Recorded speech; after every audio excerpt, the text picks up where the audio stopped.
Hi, I'm Nate Flax. I'm Noah Longworth-McGuire. And this is Talking Lion. Talking Lion is a podcast focused on artist-to-artist conversations. We're primarily artists, a duo called Sleeping Lion. And throughout our career as songwriters and producers, we've had the opportunity to work with so many incredible rising artists. Talking Lion is about hitting record on the conversations we've had with our musical friends and collaborators to get a glimpse into what their life's been like and where it's going. A few reminders before we start. Firstly, we now have a Patreon for fans of the show to show their support and help keep the show going. As a Patreon subscriber, not only will you earn rewards, but you'll also gain exclusive access to a chat room in our Discord server. Here you can talk with us and even suggest questions for our guests. Go to patreon.com/talkinglion to subscribe. We appreciate your support. As we mentioned, we also have a Discord server that's become a sort of community hub for Sleeping Lion and Talking Lion.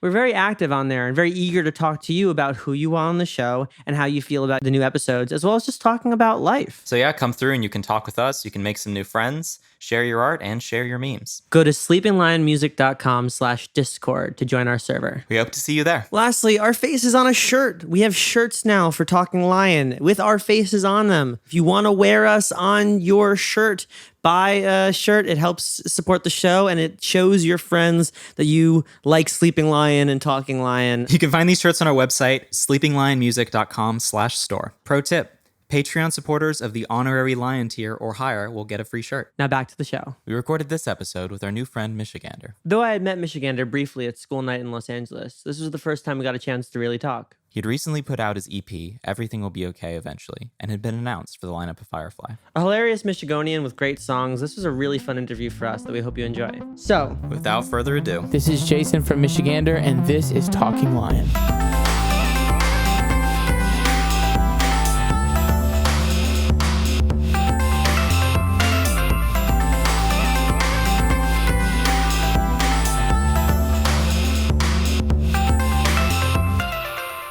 well, hey. Hello. We were just talking about how much we enjoy the clapping part. People don't know that when we've been doing the remote, all these most have been remote since the pandemic, and we have to do these like claps beforehand to sync up the audio. So it's just always kind of fun that you get to have a little clap going. It's an underappreciated part of the podcast art form. It's my favorite part. It's kind of like we're all sort of applauding each other, you know, like for coming on the podcast stage. You should make a supercut. Everyone's excited about the claps. Everybody's excited about the claps. Clap for claps. Where in the world are you right now? I'm home in Detroit, Michigan. Ooh, so you are a Michigander. Yeah, I have to be. Have to live here in order to keep the name legally.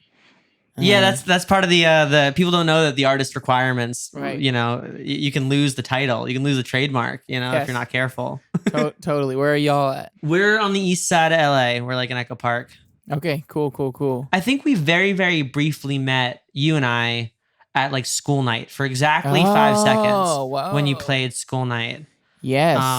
When you were in LA, because we're friends with Brandon Hughes. We've done some stuff with like okay. Vespertine. Cool. Yeah, Brandon's how we first found your stuff, and then you and I very briefly chatted after you played an incredible show at school night back Thank when you. shows existed. Man, somebody just posted a photo of that show. I think that was like 2 years ago now, which is kind of crazy to think about because we were just kind of I felt like we were really just getting started like 2 years ago.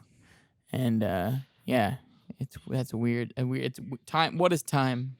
I mean, time's a flat circle. You know, it doesn't even exist anymore. It's an illusion. It's an illusion. Exactly. There's so many people who are like, I haven't seen in over a year, and yet like when we have finally been able to like see each other now that we're vaccinated and stuff, it feels like no time has passed, and it makes you really think about like how we feel about like time passing. It could be a snap if you want it to be, you know. Yeah. Yeah. It's very strange. It is very strange. It's kind of weird, but it's weird but good, I guess. Yeah. You did pop back up on my radar though, because and this is just so I'm from a small hometown outside of New York City, like the suburbs, and my mom's friend texted her saying that we were on the radio, like the local radio, and I'm like, that's super cool, but that doesn't really sound right. So I went to the local radio's playlist or whatever, and turns out it was a different lion. It was something lion. Oh, funny. Or like maybe it was like 7 Lions or something like that. It was just Right. it wasn't us. Which was obviously a bit disappointing. But then the next song that played in that block that we apparently were supposed to have played That you did play. was yes. Okay. Yeah, it was your Oh, song. cool. What song? Let Down? I think it was Let Down. Yeah. So I was like, I talked to that guy for 5 seconds at school night. That's so funny. so just on behalf of Westchester, New York, you're my hometown hero. Do you know what station that was? I want to say The Peak Huh. or 103.7 WFAS. Nice. Yeah. I don't remember. Yeah, I'm not sure. That's cool though. That's neat. Yeah, no. So you got New York support, but that was like, oh man. And then I like went and I'm like, oh, you just released a record and it's amazing. It's amazing. Like Thank you. your voice and your writing and your style is just fantastic. But it's just very cool that like you were in my hometown virtually for a moment. Yeah. And so were you, kinda. Yeah, All right. I In was spirit. I was in the heart and minds of the suburban mothers everywhere. We're actually Yeah. making a very hard pitch to get on Detroit local radio. Oh yeah. Detroit doesn't really have a AAA station, but the neighboring city of Ann Arbor does. And we play a good amount on that station, or they play us on that station. There's like We love to see it. yeah, there's an NPR station here that's been spinning it, but but they don't play Nice. just music. So yeah, it's pretty interesting. Well, you got to get on This Modern Life. That's how you really know you've. This American Life. Oh, sorry. Yeah. Rocco's American Life. I was like, what are you talking about? What is this? No, This modern American Life. This Modern Life. Oh my God. No. You can. It You got to get on All Songs Considered. That's shows, the real. It shows how Yeah. much NPR I listen to. No. Yeah, that's what I'm. That's the goal. Is This American Prairie Home Companion, which is now called something else. I don't remember. Oh, But yeah. yeah. I think Chris Thiele hosted does, Prairie yeah. Home Companion for. It's called, Yeah. Well, it's called Live from Here now, instead of. Oh yeah. yeah. Oh man, I love Chris Thiele. Just like Yeah. big Punch Brothers fan. Very good. That's yeah. Well, hey, we're gonna actually find out what specific street you're on and just make sure we play on a radio station that's only on your street. street. It's like gonna be pirate. So it's gotta be radio. a pirate. It's gotta be a pirate station. In my neighborhood, I would not be surprised if that existed, because I live in an interesting part of town. I did hit up a pirate radio station about 2 weeks ago because somebody was like, "Oh, my friend just started one," and I'm like, Nice. "Pirate radio is awesome." Also, the movie Pirate Radio with Philip Seymour Hoffman, a must watch. I've never seen that, but maybe I think I did maybe watch that should. movie. It was a weird movie. It's about how. I mean, not to like make this podcast the plot of pirate radio. It's okay. We can go that direction. Well, so it's based on a true story where like rock and roll wasn't played by the BBC, and like in England, the BBC dictates what music was played on the radio. Right. And they wouldn't play rock and roll because it was like against God or whatever. So somebody, like a bunch of people, took a ship. And Oh, it's the one with the ship. I was thinking Yeah, about this movie they the other literally day. took a Yeah, ship. yeah. put it into international waters because maritime law is different, and it was a pirate radio station. Literally like a pirate radio station. Right. That's much Um, cooler than what I thought it was going to be with pirates. Oh, Like they're legitimate I mean, pirates. they definitely had radios back in the late 1700s. you Pirates know? had very advanced technology, very as advanced we all know. technologies. Yeah, they had mechas. Right. Yeah. Man, that's awesome. So did you grow up in Michigan? Yeah, Michigan boy through and through. I Okay, grew- so your trademark stays. yeah, I grew up in mid Michigan, like it's a place called Midland. It's like up here.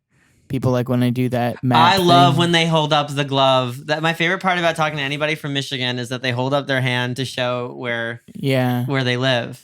And then I moved over to West Michigan, which is over here to a town called Kalamazoo, which is a real place. And then a few months ago, I moved here to Detroit. And I've been here for a minute, and it's going pretty good. Well, one, for anybody, everybody in listener land who isn't aware that Michigan, it looks like a mitten, looks like a glove. Jason was just pointing to different parts of his hand Yeah. to show the geography, which I just love. We had some friends from Michigan in college who would just describe their life story by pointing to their hand, and it's my favorite thing. That's actually why I wear boots, so I can always show you what parts of Italy I've you're been on, to. yeah. It's just like you point to your soul, and you're like the sole of your foot, and you're like, that's Puglia. That's yeah. It's Puglia. Where's Florence on your boot? No. Like midway up. Okay, yeah. That's awesome. I only really knew from Michigan like Electric Forest, which I Oh, know is like yeah. a very limited I think view. But I think everybody kind of knows about Electric Forest.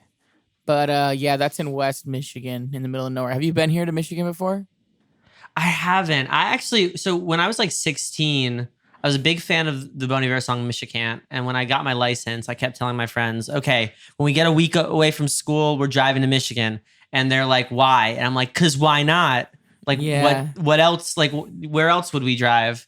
But I've never been to Michigan, but it looks really lovely. It is a beautiful place. I think people like forget how pretty it is here. I think it's a good place. I mean, there's a lot of diversity in like it has to offer. There's like big cities. There's like 5 like pretty good sized cities. Detroit is obviously the biggest one. I think that's one people most know about here. And then we got like we have beautiful nature.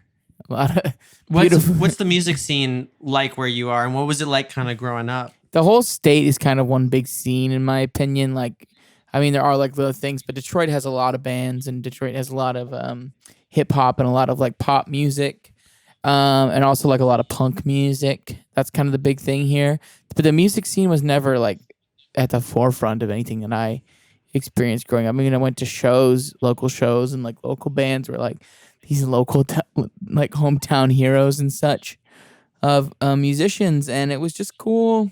It was cool to like grow up and see like bands that were ahead of me, and those bands were kind of like an influence on what I'm doing, and like they taught me like, oh, I can actually be a musician. I can be an artist without like living in LA or New York. Not to knock on where you live or where you're from, but No, yeah. you're all good there. What were some of those bands, and like what did you feel at any point of pressure to come out to LA or come out to New York, or what kind of keeps, other than trademark protection, what keeps you in Michigan? There was a band called Mike Mains and the Branches that was really important to me and like very formative to me. A band called Flint Eastwood that was really Oh, important. nice. I've heard of that. Yeah. Yeah, Jax. Her name. She just goes by Jax Anderson now, but she's always been like a huge mentor and friend to me. And a band like called Joe Hurtler and the Rainbow Seekers, like a band Junior, and like those types of bands. Were bands I like looked up to, being like, oh, they're from here. If they can do it, so can I. Eventually, hopefully. Was Milk Carton Kids from Michigan, or did they just have the song Michigan? I think they just have the song Michigan. Yeah. We have to take their trademark away. Mm-hmm. They're not You're not allowed allowed to to have do a that. song I named mean, after a place that you're not from. now I have a lot of lawyers Unless you're in Bon Iver. place. A lot of lawyers are in place, and they're gonna take them out. But yeah, Yeah. no. But they're yeah, I don't think they're from here. I have to check. That's awesome though. But and to what I was saying, did you at any point consider coming out to LA or Nashville or New York, or were you like, fuck it, it's Michigan or die? I used to. No, I always was like, I'm like a Michigan or die type of guy. But as I'm getting a little older, I'm realizing that, and I'm like kind of like progressing in my career. I'm thinking like it might be good eventually to move somewhere else. Probably not Los Angeles or New York. Probably Nashville. I feel like sometimes I'm hitting a ceiling where I'm at, even though I definitely have not like I'm not like the best band and all like the biggest band of all time by any means. And like I just have like a tiny bit, like just a tiny minuscule amount of like success. But sometimes I feel like I like, like when you get a plant and you have to like repot it because it like Yeah. but you still use some of that soil when you repot the new one. So I'm thinking maybe one day I'll probably move, but for now, Michigan is home, and Detroit more so is home, and it's really cool to be in a city that I've admired for so long. I think what I love about that metaphor is, on the one hand, I grew up a little outside of New York City, felt in a small town, felt the roots pushing up against the pot. Then we went to a music school and we felt our roots pushing up against the pot. So then we went to LA, where I'm now in a garden and there is no pot, and now I'm like, well, can I have a pot again? Can you give me a pot, please? I felt very comfortable in my pot. The second thing I love about that metaphor is that I've only just started to get plants. Like I'm just at the phase of my life where I got a plant. So that is a metaphor I wouldn't have understood exactly 2 months ago. Totally. And I feel like an adult. Amazing. Yeah, I got some plants during the thick of lockdown. I'm holding this one up, even though no one who's listening can see. But this little guy just had like 3 little things, and now it has a ton of things. Oh, it looks great. Amazing. Everybody in Listenerland, he just held up a very beautiful, very leafy plant. A vibrant plant. Vibrant plant. It's called a ZZ plant. And and then this guy too was a little guy. Oh, we love a good snake plant. Snake plants are easy. You can't really mess those up. So I'm thinking about sticking with those personally. My partner started and I feel like now looking back, it's really a gateway plant because we got an air plant at first and we named it Dakota Planting, and we gave that plant so much love. And then I feel like every time we went to Trader Joe's, we came back with like more spices, more basil, more cilantro, all that stuff. And then before we knew it, it was just like succulents and snake plants and, It's nice to have life around, though. Air plants are tricky, man. I have one over there, and like it's like in a little dinosaur, like vase type thing. It looks really cool, but I don't know how it's still alive. It looks dead. So hopefully it doesn't. We just every once in a while we're like, wait, when was the last time we gave it any nutrients at all? Right. Okay, we're gonna put it in a glass of water or something. And that's what you have to do, right? You put those in a glass of water. Yeah, you put it in a glass of water.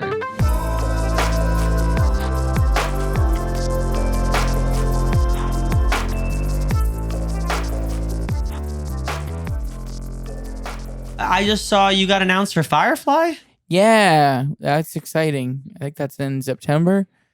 I think we have to get tickets. Like the lineup is insane. It's very, very good. It was like last year, 2020, we were supposed to play all like these festivals, and we were kind of nervous if we were going to get to play them again when everything got back to normal. But it looks like that is just the first of many that we'll be doing this fall, and which is very, very, very exciting. I'm stoked. That's awesome. Have you played festivals before? We've played a few over the years, but this year is kind of like the big year of all the good ones. So we're looking forward to it. That's so awesome. So people don't know this, but I've actually never been to a festival before. Whoa. So I like this might be my first. Like I think I might just be because between you and like Phoebe Bridgers and like there's just a bunch of great people on the lineup. I'm like I have to go. The Killers are playing. Yeah, it'll be good. Oh man, yeah. Billie Eilish is playing. I think we play the same day as her, so I'm hoping to. Billie who? I feel like I've heard of her. She makes tunes, right? Yeah, she's like this new thing. Yeah. How is she? Is she big? Should we have her on the podcast? Like, is she? Yeah, we should hit her up. Yeah, tweet her. Yeah, we'll tweet her. She'll respond. Yeah, for sure. Yeah, that sounds good. Yeah. Cool. I mean, we love a local band. Yeah, it's nice to have locals support your scene. Everybody, right? Yeah, I mean, you really got to champion the little guy, or else who are you? You know, right? Yeah. Just sort of diving back a little bit. Were you in bands like in high school and stuff? I had one kind of band. We mostly played covers, but we played a few originals too. And it was called The Lights. And it was very bad. It was my drummer who plays with me now actually played in that band, and that was so long ago now. It seems like. You guys should do a reunion, like The Lights with Lights. Oh, that'd be cool. I found out. So my friend, who is one of my good friends who I had coffee with this morning, he was talking. He's about to have a kid. Him and his wife are about to have a kid, and he was saying how when he went because we were talking about touring, and he's like, "Yeah." I said, "Just bring your kid with you on tour. It'll be fine." And then he said.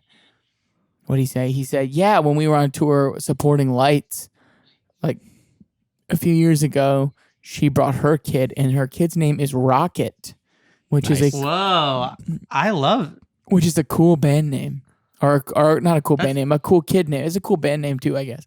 But it's a cool name Also for like a kid. Rocket Child, Or Rocket Power. like, Rocket Power. Yeah, with Otto and Reggie. Right. Yeah. Oh, I mean that show was so good. That whole era was insane and unhinged. Who's your friends? Who was your friend's band? It was Flint Eastwood. She opened Oh, cool. for Cool. Yeah. Well, yeah. I mean, I feel like we're a little. I mean, at least we are a little ways off from like figuring out the touring with kids logistics. But I do think that if you can pull a Beyonce and have your kid win a Grammy, why not? Boom, there you go. It's the best way to do it. There it is. That's a legacy, baby. That's a Yeah. Destiny's Child. Totally. What songs did you cover in? What songs did I cover? Yeah, there's nothing I love more than high school cover stuff. Danny California. Nice. Yes. You got it. A song by the Ting Tings. I can't remember which song. Party in the USA came out right around then. So whenever that came out Nice. is when we were in that. And then we covered like U2 and Oasis and stuff like that. So a whole You can hear plethora. a little bit of everything you mentioned in your record. Like I feel Well, like thanks. I feel like Thank there's like you. a tapestry there. What was your like big old cover? Well, there were a bunch of them. We did like Smells Like Teen Spirit. That was a fun one and a very hard song to pull off as a teenager. Was Naive. Load up your guns. No, more the chorus is hard yeah. to sing. Yeah. The Naive is a really fun like one the to play. Kooks? Yeah, like the Kooks. American Idiot Oh, and that's a Holiday. good song. Holiday was probably the best one that we played. Like, that's just a Naive's fun a good record. The song. bridge is super energetic. Naive's a good crowd pleaser. Naive's truly a crowd pleaser. Hold on to your kite, ladies and gentlemen. Yeah. We did What I've Done by Linkin Park. That's a tricky one. It's a bit of a downer, not gonna lie. Yeah, that's what happens when your piano player, me, is also kind of low-key the band leader and feels really intimidated by the Red Hot Chili Peppers not having a piano player. That's funny. That's funny. We played So Much I, though, once, and I just basically played like the little like guitar riff that Frashant plays in the chorus. That was my big contribution to that song. That fun. That was great. That was great. Yeah, I'm glad I did it in real time for everybody to hear. Today is a running on fumes kind of day, Jason. You ever have those running on fumes kind of days? Today is one of those days. I had to wake up early and I went to meet a friend for coffee and I went to the wrong coffee shop.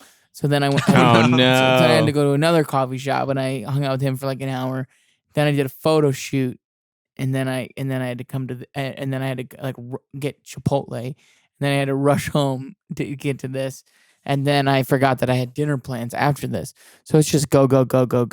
And Oh man, I made myself a cup of instant coffee, but it's not like what you think it is. It's this barista parlor in Nashville has these steeped coffee bag things, and they taste just as good as their drip coffee, which I'm a big coffee snob. Wait, And then I put in this shout them out, and then maybe we'll give them a call and see if we can collab with them for the podcast. Barista Parlor is a coffee shop in Nashville, and they have this delicious instant coffee. It's like a tea bag but with coffee in it, and you put it in your thing, Oh, yeah. and it literally tastes as good as getting like a pour over. Good to know. I love that.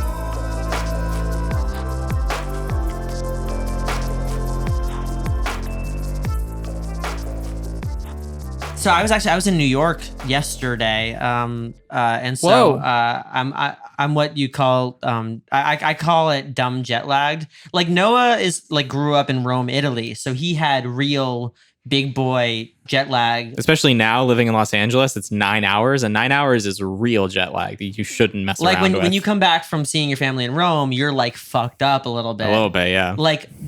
Dumb jet lag is when you go to New York or you go to California and you're just a little bit off. So you don't feel good, but you also can't necessarily like you don't have like full blown narcolepsy. Yeah. So like your sleep schedule is just a little fucked, and like your brain is just a little fuzzy, but it's not enough to like be like, oh yeah, I'm really jet lagged. When all your organs adjust at different rates, or at least your appetite and your brain adjust at different rates. So it's like when it's like 9 hours, it like takes a while for your body to like completely come back into sync. But when it's 3, it's just like, yeah, everything's a little off. Yeah. Your appetite's just like an hour off from where it should be, and it just messes with you very subtly. Yeah, I think I get the dumb jet lag. Just I'm probably even flying to like Denver or anything. I Right. mean, even when I go and visit, like if I'm flying from or if I'm driving or flying from Nashville back to, which is only a 1 hour difference, it just messes me up for the whole day. Have you ever but nothing's worse than a red eye. Nothing is worse than a red eye. I hate them. Oh yeah, we've had to do a couple of those in our time, and I love that we're talking about this because it's really just we're preparing you mentally for XO tour life, Right. Yeah. just like making sure that we're all on board. I also think that like mind you, I love flying. Like I think it's very cool. Like there's still a lot of magic to me that like we have developed giant metal objects that can like float in the air for hours at a time.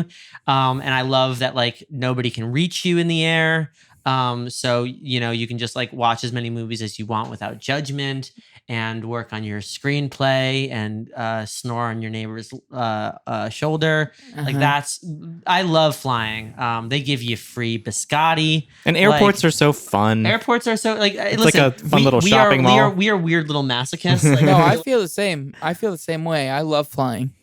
I love airports. I love flying, but what I do feel like must be mentioned is that like it from a human anatomy physiology perspective, there is nothing right about flying. Like you are being smashed with G-force Right. just to get into the air.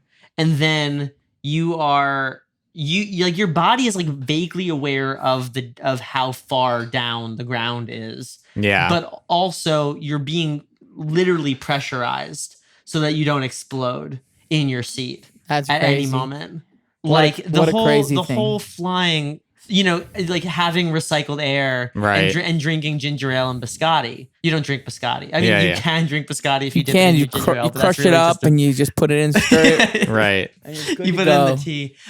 But I'm just saying, like, there's a reason why, like, babies are just like losing their shit for Right. 6 hours, and there's a reason why, like, no matter where you go, you just feel like something's been just like knocked out of you, and it's because I really think that from a physiology perspective, it just rocks your body with shit you can't even. Well, I think like, that's feel, probably you know? why I like flying so much, is because I got put on one of the longest flights in the world. It was like a 28-hour flight. Holy when moly. I was like 2 years old.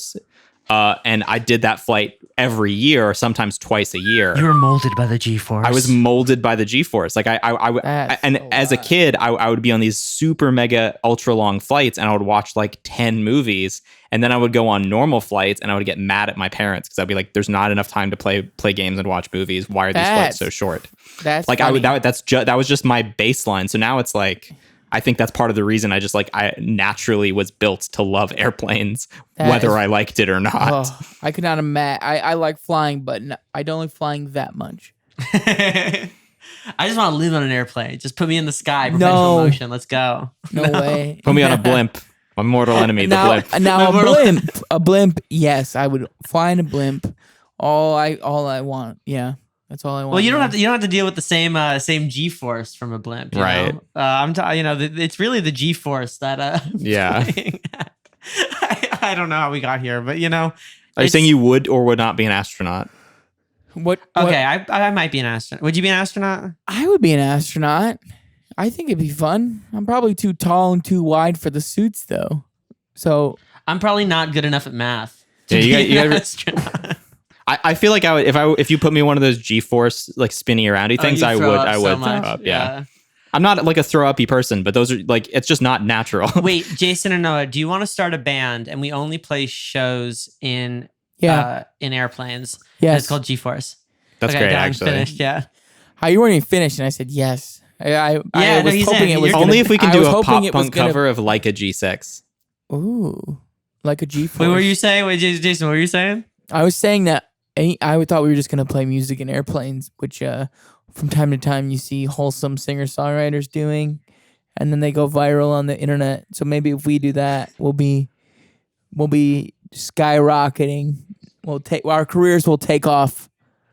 Right. It's gonna be a big hit. It's gonna be a big hit. I mean, what's nice is that like we have to spend a lot of money before we make any money because we have to buy the airplane tickets. You know, like That's it's true. really it's the epitome of pay to play. We can just play. but We can use Spirit. we can Like use Spirit. Spirit. Yeah. Well, you know, it's like we always say, Noah. You know, you got to spend money to lose money. You gotta spend money to lose money. You know. That is true. Also,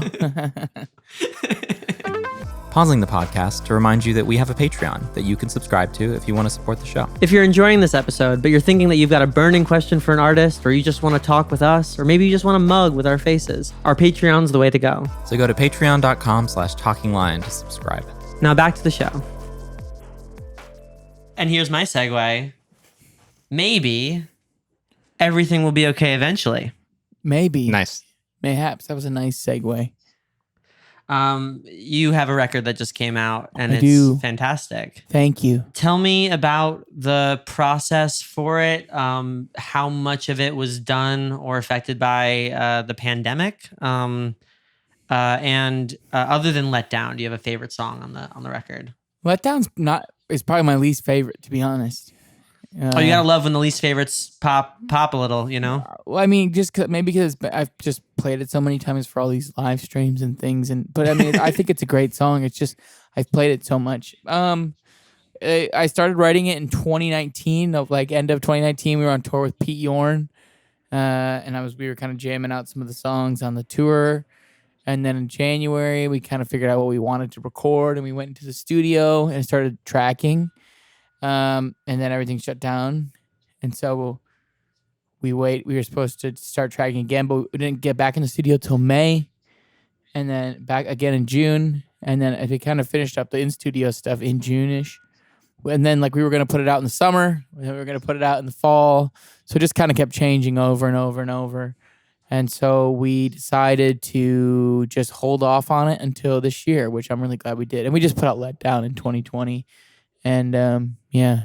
What does the title "Everything Will Be Okay" eventually sort of mean for you? Yeah, I was something I like back in March, we played our last gig, which was opening for Bernie Sanders in front of 10,000. fun. That's awesome. Yeah. What a headliner. Yeah, it was crazy.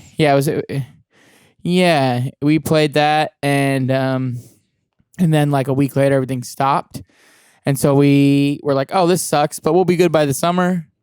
And we had all these festivals and tours lined up. And I just kept telling everybody, it'll be fine eventually. Everything will be okay eventually. I just kept saying that over and over. And then when things kind of kept getting worse, I made these little stickers that say everything will be okay eventually. They're shiny. You can kind of see it on the camera there. Aw, Right. that's awesome. And I made them, and we just sold them and donated all the money to various things. And then I decided, man, I really like that design. I really like all of that. And I just want to put that out. I think that should be the title. And then my whole team was like, yeah, we like that a lot. And we wasn't much hesitation at all with it. We just kind of went for it. And yeah, that's the title. And it's something I think is true. And I'm thinking it's something that is starting to feel a little more true as time passes on.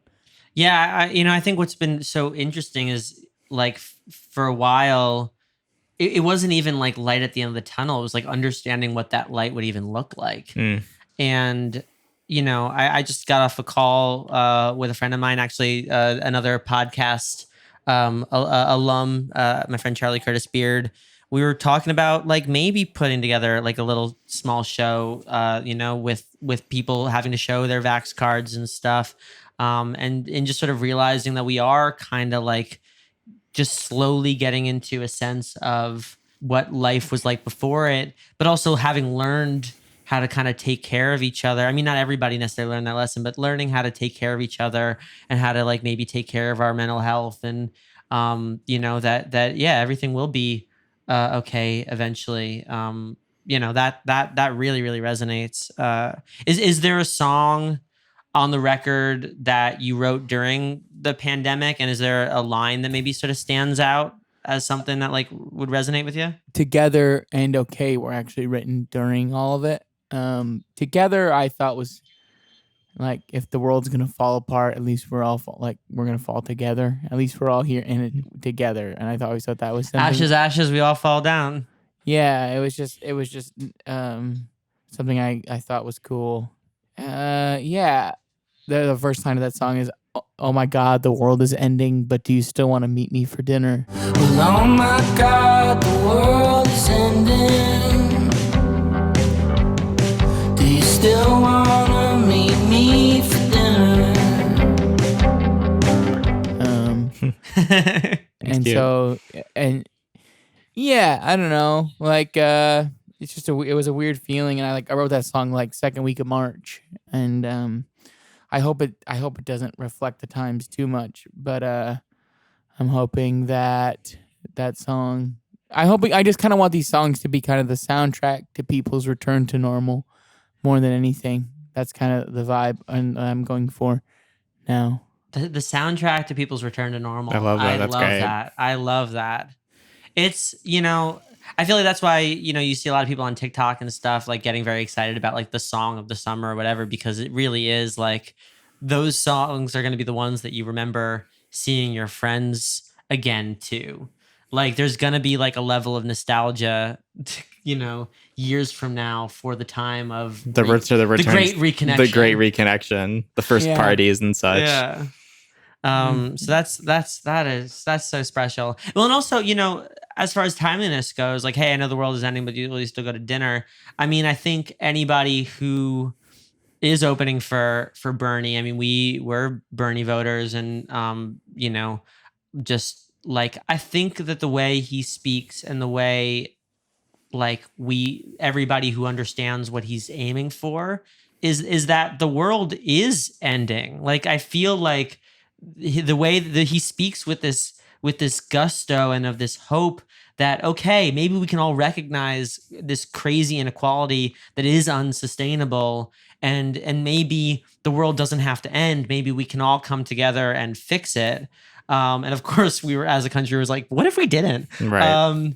But that's the thing, is like I do feel like we had a very stark and obvious, hey, the world is ending moment, with COVID. But like even when this is over, there's mass unemployment, there's incredible inequality, there's debt and everything, and somebody's world is kind of ending every day. But that doesn't mean that the people who are having a tough time don't also want to get dinner with somebody.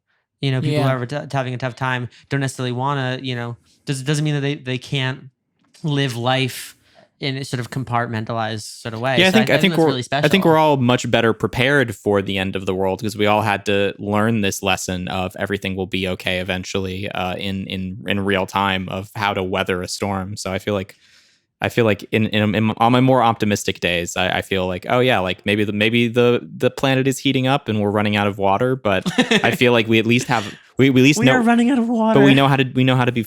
We know the value of the power of friendship, and that'll at least count while we're drowning. Yeah, in the water that we don't have. Totally. Let Down had a moment that made its way all the way to my hometown. And I'm curious about what that song, what sort of went into that song when you first wrote it. I wrote that chorus like in 2018, and I had it saved in my phone, and it was labeled potential hit song.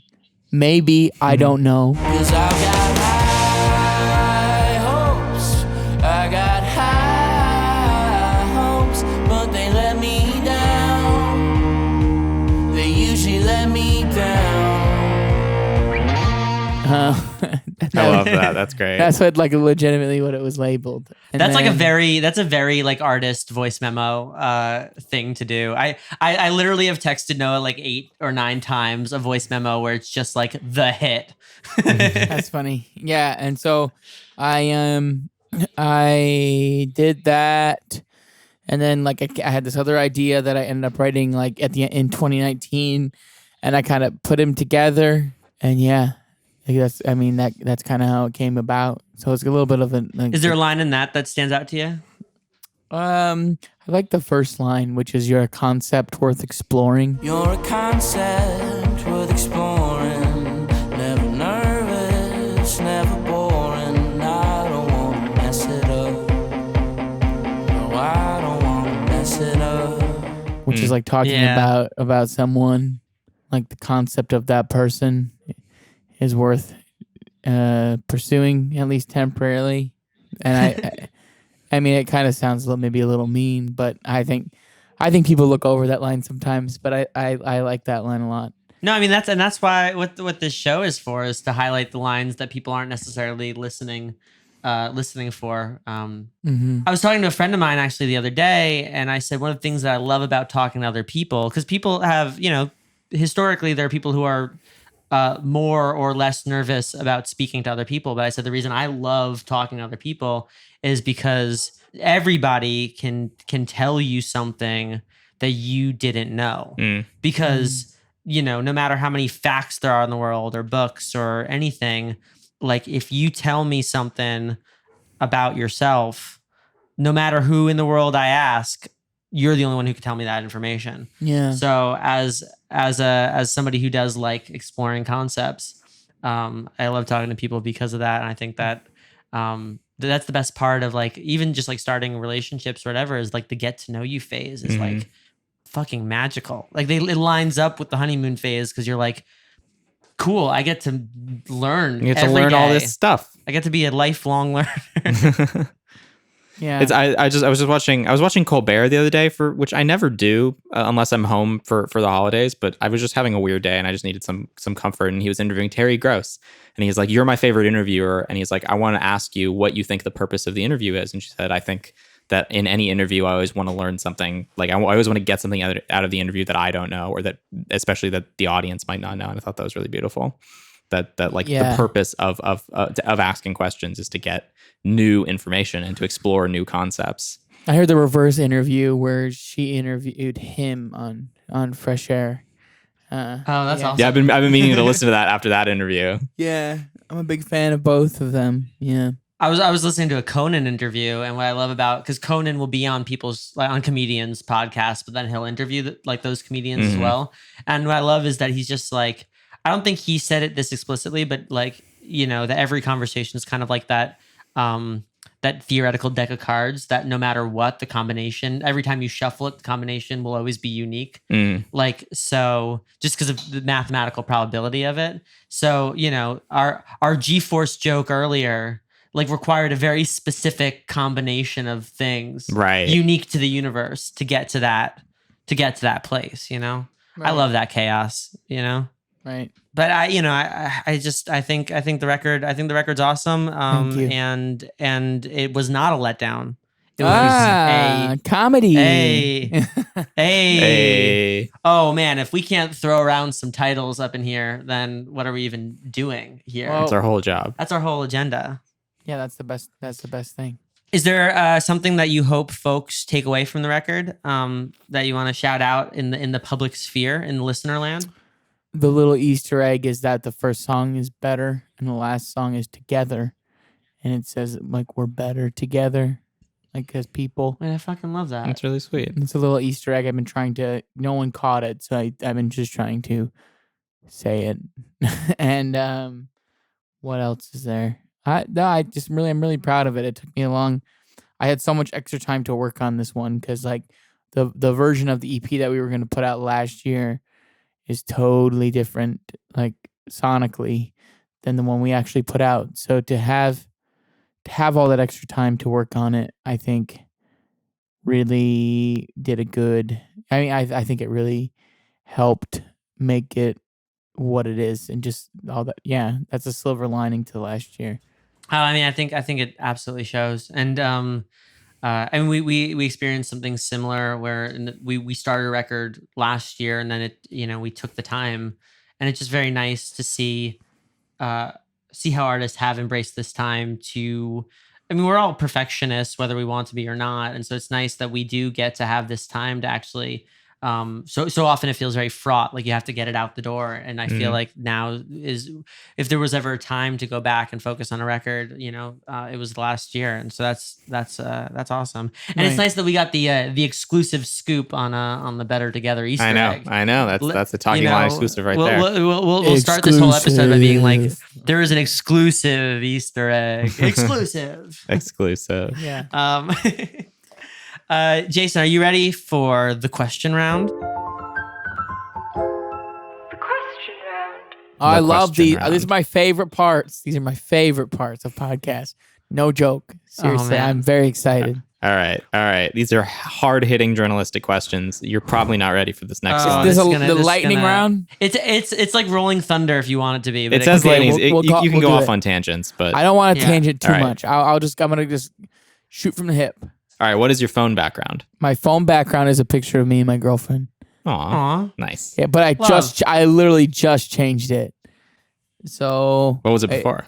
It was just this picture I saw on Twitter of like snow on a car, and I liked it. And it was nice. that's nice. I like that. But then I was like, it's Big summer. like blood bank energy.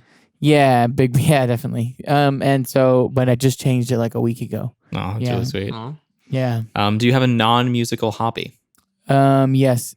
Call of Duty Warzone. Nice. Hey, I'm a big Overwatch player. Ooh, I haven't gotten into that. I'm just Warzone guy. I bought a PS5 a couple months ago. I actually got it. I like stayed up and got one the night of. I'm using it only to play Call of Duty, which is really embarrassing. All right, the most important question on the podcast. Very important.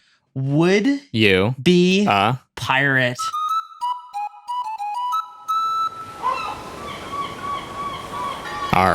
I would be a pirate for one reason only, so I could have my own radio station. Nice. Oh man. Very true. That's called a callback. That was a beautiful. Baby. That is a callback. Oh man, I've never seen a joke I didn't want to call back. Incredible. Wow. Yeah. Enough said. Good work, Well played. Good work, my friend. Wow. Thanks guys. I work really hard on that. You're very welcome. And it shows. You guys just set me up and I knocked that out of the park. You just knocked it out of the park. When we were talking about it earlier, in the back of my head, I'm just like, I actually really hope that like this comes back in the pirate question, and it did. Oh, incredible! Fantastic work. All okay. Right. What do you have any tattoos? I have a few. I have Michigan on my arm. I have the 94, which is the year my brothers were born.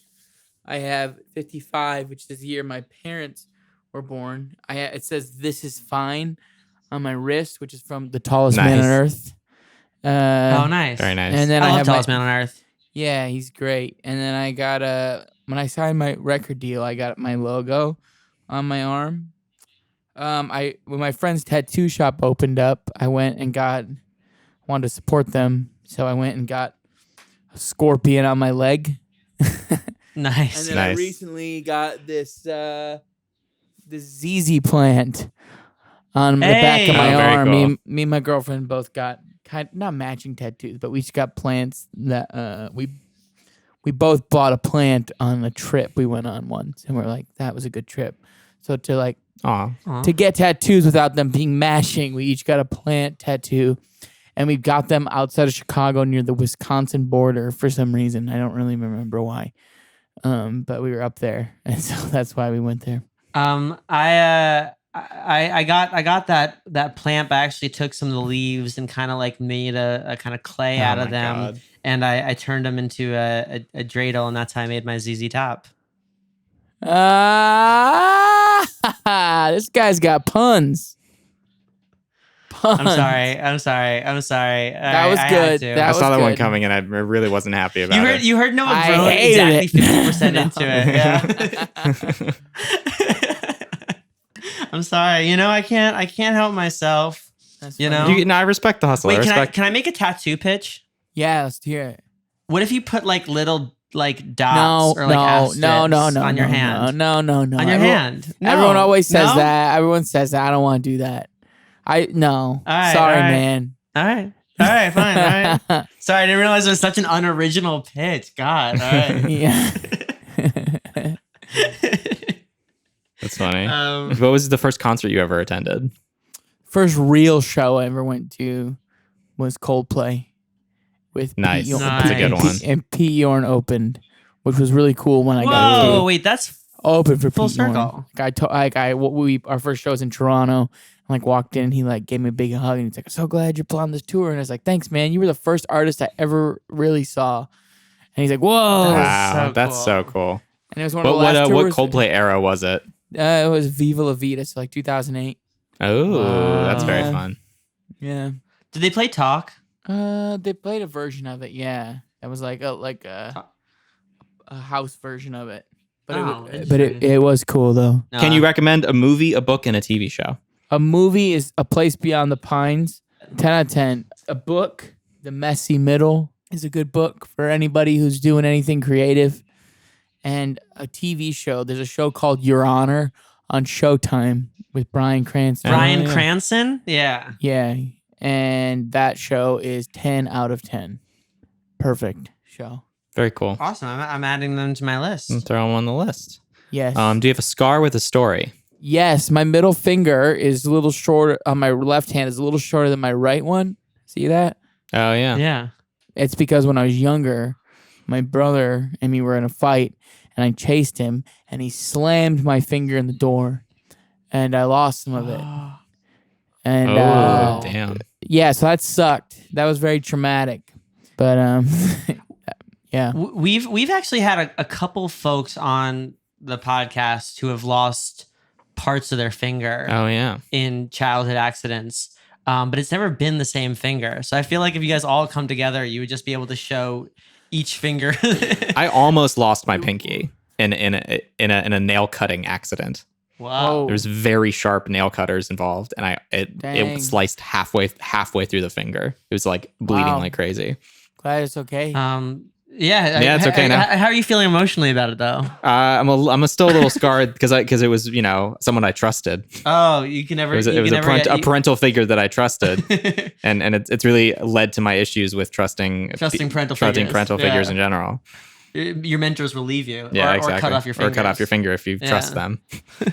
All right, what are 3 thoughts you have at this very moment? I'm very tired, and I'm hoping this is all recording nicely. And the dog next door is very annoying. Lastly, Yeah. what are you looking forward to? I'm looking forward to. I'm having sushi with my friends tonight, and I'm really looking forward to that. Oh, that's lovely. I honestly think that there is nothing better in this world than laughing and eating with friends. And I feel like all the work we do and all this stuff is just so that maybe we can level up those moments, or but at the end of the day, if you could be the most successful schmuck in the world, and if you're not laughing and eating with your friends, what are you doing? Yeah. Yeah, I'm very looking forward to it. Well, save us a roll. I will. You can ship. I'll mail it. I'll mail it to you guys. Yeah. It'll probably still be super fresh and delicious by the time it arrives in California. There's this sushi place in LA. It's by the Fonda Theater. Go there. So good. Okay. Noted. Super down for that. Awesome. Yeah. Here's the thing. Yeah. We'll either go there, or if you ship the fish our way. I still think it'll be good, albeit a little bit jet lagged. I think it'll be good. It'll be dumb jet lagged, but it'll be good. It would be a suitable meal for anybody who is familiar with the sea, such as pirates. Oh yes. Amazing. Pirate rady roll. It may or may not give you scurvy. May or may not give you scurvy. It's called the scurvy roll. And The scurvy roll. I've always thought the Toro gets more tender the more G-force you give it. Right. So Yeah. we're hitting them all. Okay, and listen, if you get food poisoning from it, just remember that everything will be okay eventually. But the meal will be a letdown.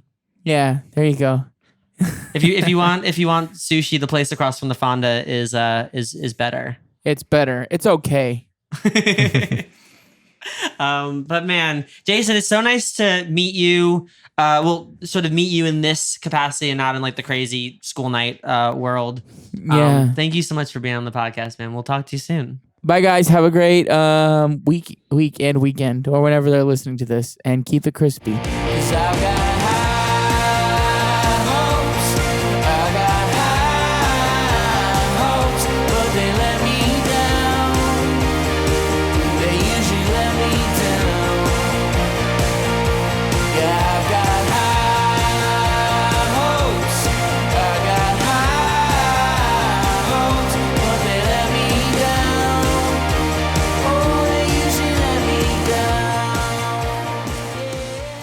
Thank you for listening to this episode of Talking Lion. We'd like to thank Isotope and our Patreon subscriber Alan C. for their support. If you'd like to show your support, ask our guests your questions, talk to us on Discord, and get a shout out at the end of each episode, subscribe to our Patreon over at patreon.com/talkinglion. Thank you for listening and see you next time.